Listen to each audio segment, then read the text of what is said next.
Hi, my name is Agrahara Prashik.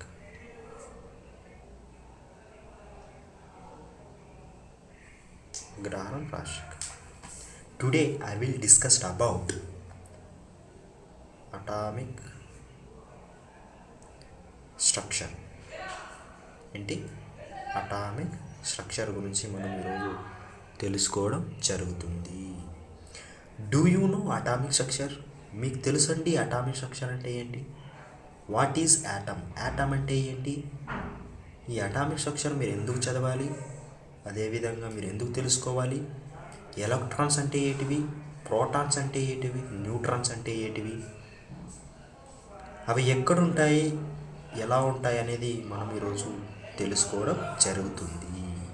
ఈ atom తెలుసుకునే ముందు మనకి మ్యాటర్ ఏంటి, మ్యాటర్ అంటే ఏందో తెలుసుకోవాలండి. మ్యాటర్ అంటే anything that occupies space and mass is noun as matter. ఏదైనా ఒక వస్తువు కొంత స్థలాన్ని కానీ కొంత మాస్ కానీ కలిగి ఉన్నట్టయితే దాన్ని మ్యాటర్ అంటాము. తర్వాత ఈ మ్యాటర్ని మనము డివైడ్ చేసినట్టయితే, అంటే కట్ చేసినట్టయితే మనకి మాలిక్యూల్స్ అనేవి వస్తాయి.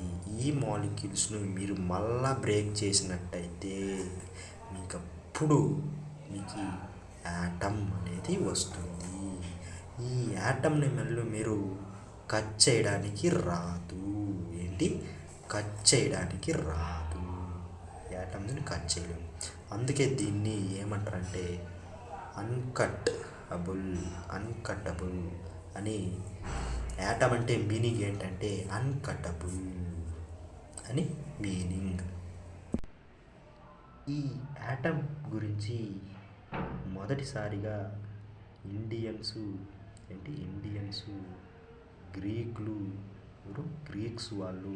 గ్రీక్ ఫిలాసఫర్స్ స్టడీ చేయడం జరిగింది. గ్రీక్స్ ఫిలాసఫర్స్ ది యాటమ్ గురించి స్టడీ చేయడం జరిగింది. తర్వాత ఏంటంటే ఈ యాటంలో మళ్ళీ ఏముంటాయంటే sub atomic particles. Sub atomic particles. ఒకటది ఎలక్ట్రాన్స్, తర్వాత ప్రోటాన్స్, తర్వాత న్యూట్రాన్స్. ఈ మూడింటిని మనము ఏమంటామంటే సబ్ అటామిక్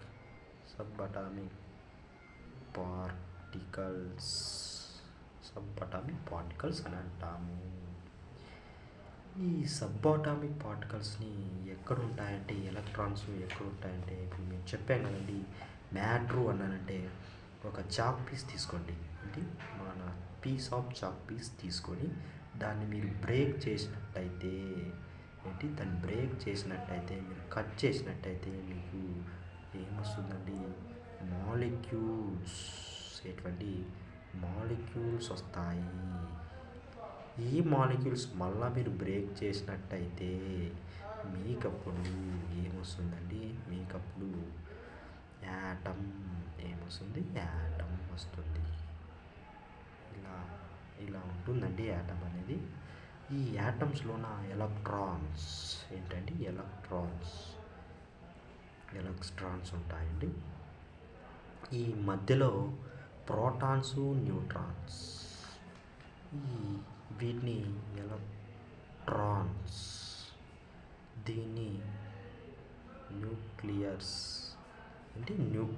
ఈ న్యూక్లియస్లోన ఏమేమి ఉంటాయంటే ప్రోటాన్స్ ప్లస్ న్యూట్రాన్స్. దీన్ని మనము యాటమ్. దీని యొక్క సైజ్ ఎంత ఉందంటే, యాటమ్ యొక్క సైజు ఎంత ఉంటుందంటే 10⁻⁻10 మీటర్స్. చూడండి ఎంత చిన్నదో చూడండి. యాటమ్ యొక్క సైజ్ ఎంత ఉంటుందంటే 10⁻⁻10 మీటర్స్లో ఉంటుంది. అదేవిధంగా న్యూక్లియస్ సైజ్ ఎలా ఉంటుందంటే అంటే ఈ సైజ్ అంటే న్యూక్లియర్ సైజ్ అంటే ఈ సైజ్ ఎలా ఉంటుందంటే 10⁻⁻15 మీటర్స్. ఇలా ఎంత చిన్నదో చూడండి, 10⁻⁻15 మీటర్స్లో ఉంటుంది. ఈ సబ్ అటామిక్ పార్టికల్స్ని ఏంటి సబ్ అటామిక్ పార్టికల్స్ని ఏంటి సబ్ అటామిక్ పార్టికల్స్ని కనుక్కోవడం ఎలక్ట్రాన్స్ ప్రోటాన్స్ న్యూట్రాన్స్. ఈ ఎలక్ట్రాన్స్ని ఎవరు కనుక్కున్నారయ్యా అంటే ఎవరు కనుక్కున్నారా అంటే జేజే థామ్సన్ అనే సైంటిస్టు కనుక్కోవడం జరిగింది. తర్వాత ఈ ప్రోటాన్స్ని ఎవరు కనుక్కున్నారయ్యా అంటే రూథర్ఫోర్డ్ అనే సైంటిస్టు కనుక్కోవడం జరిగింది. తర్వాత ఈ న్యూట్రాన్స్ని చాద్విక్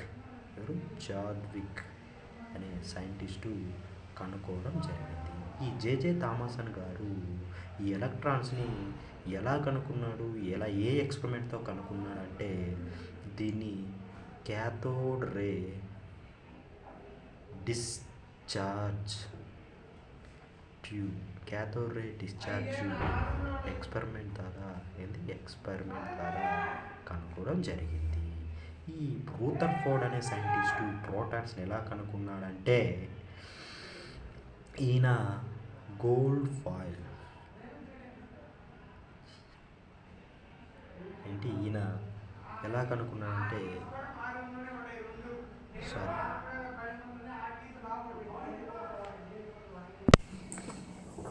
ఈ రూథర్ఫోర్డ్ అనే ఆయన ఎలా కనుక్కున్నాడంటే గోల్డ్ ఫాయిల్ లేదా ఆల్ఫా స్కాటరింగ్ ఎక్స్పెరిమెంట్ ద్వారా కనుక్కోవడం జరిగింది.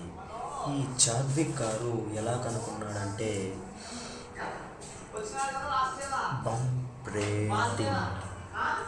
బంప్రేడింగ్ a thin sheet of beryllium పై ఆల్ఫా రేడియేషన్ అనే ఎక్స్పెరిమెంట్ ద్వారా కనుక్కోవడం జరిగింది. ఈ ఎలక్ట్రాన్స్కి ఛార్జ్ ఉంటుంది. ఛార్జ్, దాన్ని మనం నెగిటివ్ ఛార్జ్. ఈ ప్రోటాన్స్కి ఛార్జ్ ఉంటుంది. దీనికి ఏంటంటే ఛార్జ్ పాజిటివ్ ఛార్జ్. న్యూట్రాన్స్కి నో ఛార్జ్. దీనికి నో ఛార్జ్. దీనికి ఛార్జ్ ఎంత ఉంటుందంటే మీకు తెలుసండి ఛార్జ్కి యూనిట్స్ ఏమంటే కూలుంబ్స్. మామూలుగా కేజీకి మాస్కి యూనిట్స్ ఏమంటే కేజీ. ఇలా మాస్కి యూనిట్స్, ఛార్జ్కి యూనిట్స్ ఉంటాయి.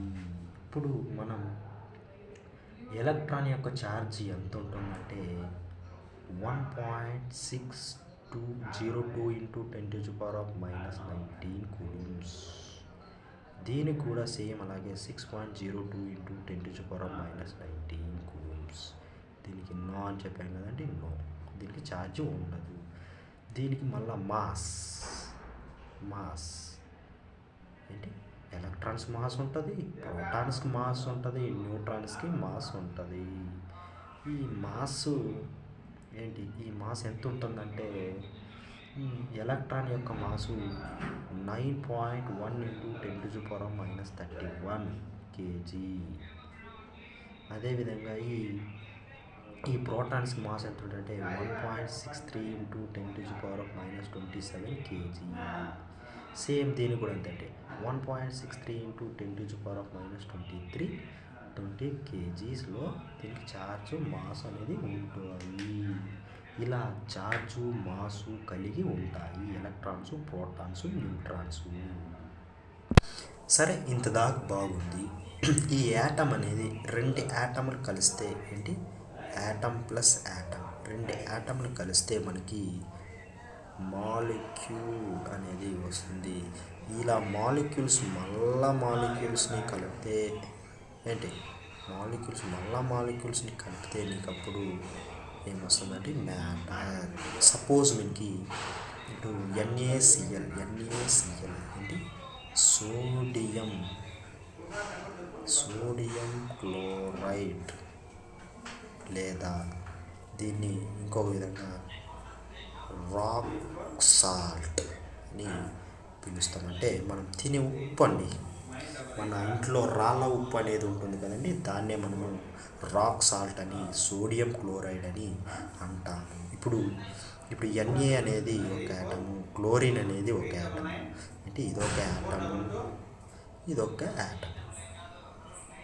ఈ 2 యాటల్ని మనము కలిపినట్టయితే 2 యాటమ్ని మనం కలిపినట్టయితే మీకు ఇప్పుడు మాలిక్యూల్ వస్తుందండి. ఆ మాలిక్యూల్ NaCl.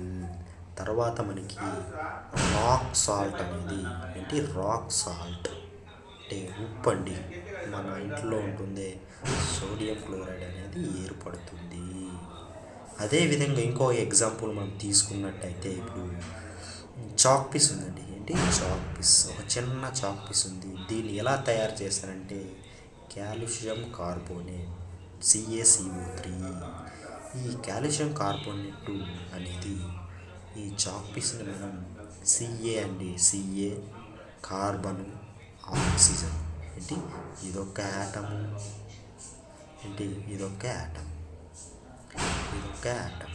ఇలా 3 యాటమ్ని మనం కలిపినట్టయితే కాల్షియం కార్బోనేట్ అనే మాలిక్యూల్ వస్తుందండి. ఈ మాలిక్యూల్ని మీరు ఇలా మాలిక్యూల్ కలిపే కొద్దీ మీకు చాక్ పీస్ అనేది వస్తుంది.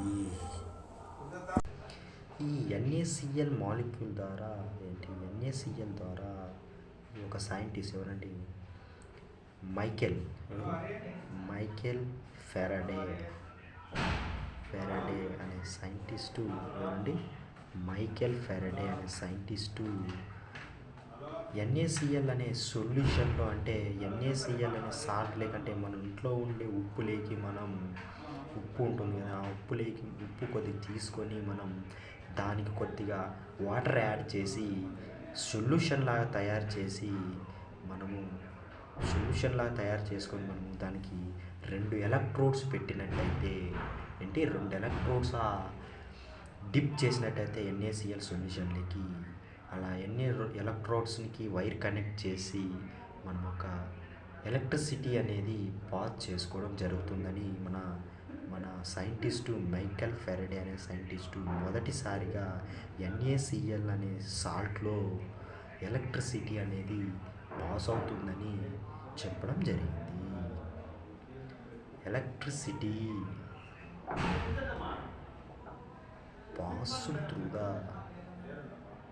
passed through a solution